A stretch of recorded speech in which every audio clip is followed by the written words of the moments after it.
বিদেশে এসেও যে খুব বেশি এইসব চিন্তায় যে শান্তি দেয় তা না, কিছু অশান্তি নিয়ে মনে হয় বাকি জীবন পর্যন্ত, একেবারে কবর পর্যন্ত এরকম অশান্তি নিয়ে যেতে হবে।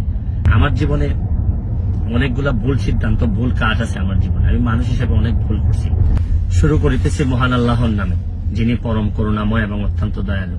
নিউ ইয়র্কে এসে পৌঁছাইছি। এখন নিজের ভাগনার গাড়িতে করে আমাকে আমার বোনের বাসা থেকে নিয়ে যাচ্ছে আমার মা যে বাসায় থাকেন এই বাসায়।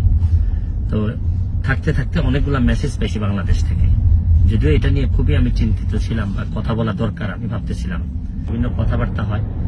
এটা আসলে আমি আপনাদের কাছে মানে আল্লাহর হস্তে চাই যে এটা বন্ধ করতে হবে। এটা যদি বন্ধ না করেন, মানে অনেক মানুষের অনেক নির্যাতন হয়, অনেক কষ্ট হয়। এসব যন্ত্রণা আপনাদেরও, আমি প্রায়ই হয়তো এইভাবে যন্ত্রণা আপনাদেরকে দিতে হবে, আপনাদেরও নিতে হবে, আর আপনাদের যন্ত্রণাও আমি নিব। ভালো থাকবেন, সুস্থ থাকবেন।